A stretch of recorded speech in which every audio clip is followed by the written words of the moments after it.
Sanibonani bafundi beBhayibheli uSipho Ndimande onibingelelayo. Siyaqhubeka ngendaba kaMelusi kahle ukuthi uMelusi kahle umuntu onjani. Kodwa angeke sagxile ekutheni uMelusi nezimvu njalo ngoba sike sakhuluma ngaye kwenye video. So ke sike sakhuluma ukuthi uMelusi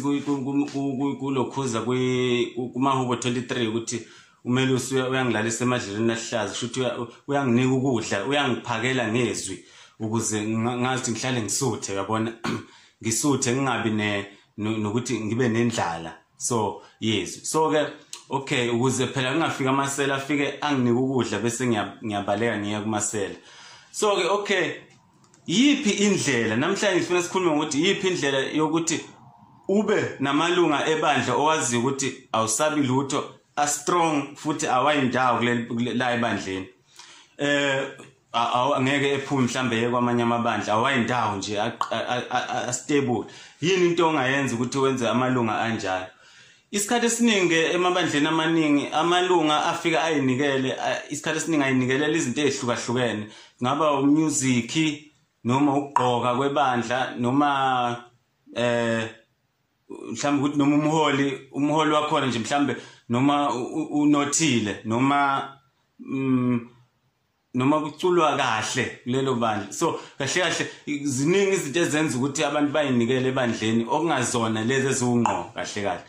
ngoba into kumele kube ungqo kahle umuntu ukuthi ayinikele ebandleni ufuna kube ukuthi ngoba uzofuna izwi, but abantu beza nenhloso ezahlukahlukene okungekho wrong nokho ukuthi umuntu umamukele eze ngaleyo nhloso, but the question arises when umuntu esengaphakathi ukuthi no okay usengaphakathi ke yebo bezele lokho okuthile okungasilo izwi yes okwasezweni, but wena yini ofika umnika yona into ebale wena fika umnike izwi kube ukuthi uyayibalekelela yena ukuthi awu mina bengithi ngizela ukuthi kanti hey ziyabuya kanje ezwini bese ebaleke, kodwa lapho uzothola khona ukuthi oh hayi vele ubezele into ethile ngoba izwi yalibalekela. Bese ngoba kuyingozi kuphi ukuthi umuntu ethi mayezele kadezele into ethile bese wena mofika bese uqhubeka naleyo nto bese ungamniki izwi ukuthi umuntu ophethe izwi ustrong ngenxa ukuthi ufana nomuntu wakhe edwaleni noma kufika ivunguvungu nani uba nje stela kanyakazi. So umuntu kahle okunderstanda ukukholwa osek-understanda clearly ukukholwa futhi olithola ilizwi kahle lahlala kuye wakholwa waze wakholwa waphenduka enhlizweni yakhe wakholwa, lo muntu loyo akulula ukuthi ngathi maqhamuka abanye abaholi beshumayela ethatheke. Ingani? Ngoba one naye uyayidla lento la ekhaya vele into ayidlayo asike isidingo sokuthi ethatheke ukuthi ngahamba komunye umuntu ngoba vele naye into ekhona la ekhaya. Two ngeke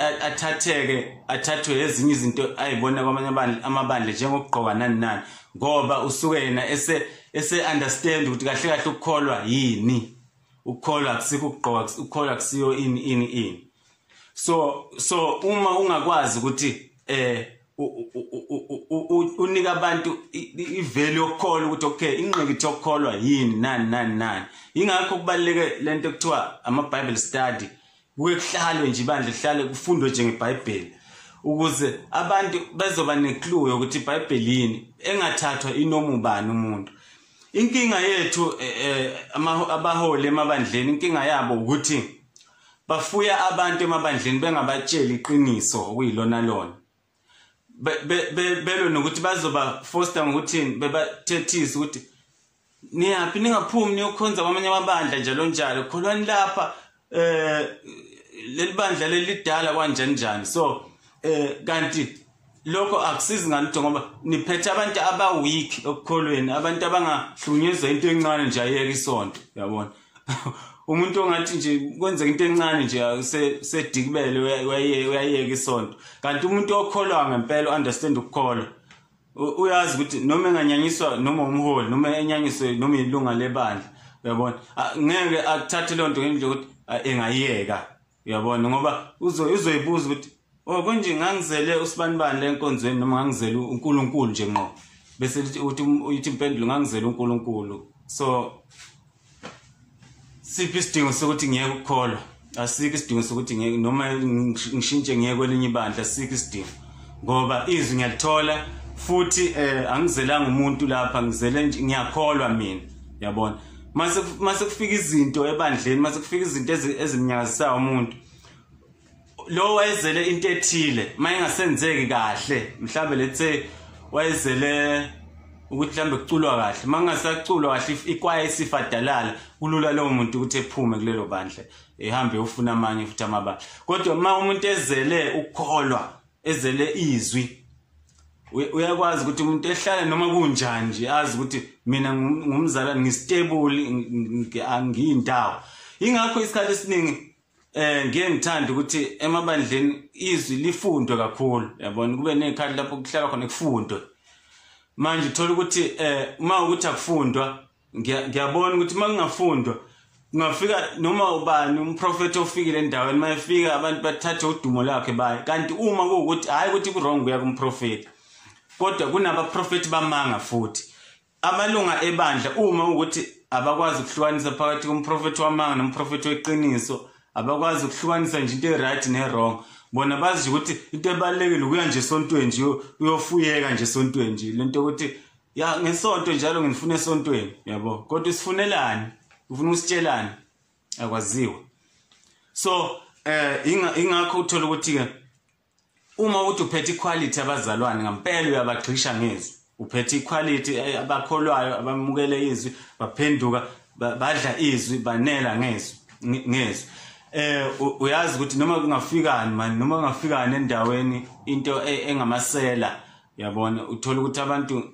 labo okhonza nabo ngeke bayingene lonto uma ukuthi bayibona into ebheda uma ukuthi into right it's fine uyazi ukuthi benga-attenda futhi uma bethanda uku-attenda lonto esuke ikhona kodwa lokho ngeke kuze kubakhiphe nasenkonzweni yabona ngoba nakhona bayazi vele badla izwi njengalapho yabona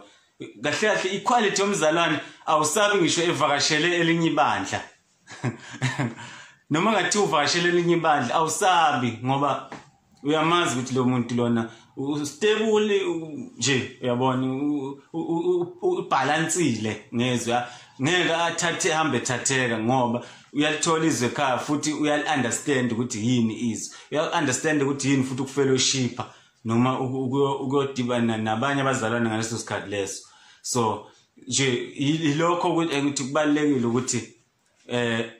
siye ukuthi silwe nabantu kodwa masenze okuright ukuze abantu bengasiphunyuki uyazi kuhle kabi ukuphunyuka umuntu ngenxa ukuthi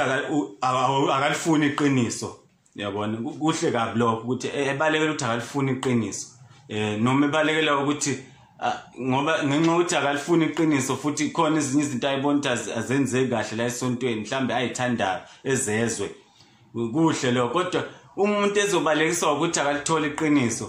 hayi ngiyasaba mina esihlanu sowahlulela ukuthi uzophendula uthini ukuthi lo muntu lo nalo okay lo wabalekiswa ukuthi vele akalifuni iqiniso okay it's fine uyoyishela yena esogweni ukuthanda kwakhe okay but lo nalo wabalekiswa ukuthi la enkonzweni okade uhola kuyo wena uyihola leyo nkonzo ukade wena ungabatshela abantu iqiniso ubungabatsheli nje iqiniso kahle kahle baze bathathwa abanye abafundisi babatshela iqiniso namhlanje abasanga esogweni kwakumele baye esogweni kube babe nawe njengalaba abayesogweni ababe nawe so kuze kuphuma abantu baye kwabanye abafundisi wena kahle kahle lento ukuthi umfundisi wawuyithatha lento ukuthi umfundisi kahle wawuyithatha ngoba wawudlala ngegama elibaleka kakhulu kimi lokufundisa udlala ngegama lami kodwa abantu ungabaniki into okuyiyona yona so yizinto enjalo ukuthi sisazojudgewa strictly thini kakhulukazi esispreada ivangeli ukuthi sispreade kanjani azethi uJesu Kristu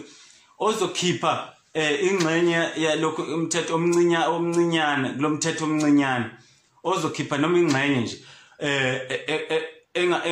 engayishumayeli ngendlela noma futhi engayenzi engayigcini ngendlela kulomthetho noma kwemncinyane ethi lo muntu uyothiwa mncane embusweni wezulu uJesu wayesho kubantu ababephila phansi komthetho kaMose ngoba uJesu ufikela emhlabeni waphila ngesikhathi sani somthetho before ayesiphambanweni ayofulfilla konke ukuthi sekufeziwe konke ke kwasekuqala iNew Testament. So na kwi New Testament kunemthetho wakhona futhi we New Testament okumele ukuthi siulandele ngendlela. Uma ukuthi uphula noma kancane uyoba ngomncinyane embusweni wezulu. Ingakho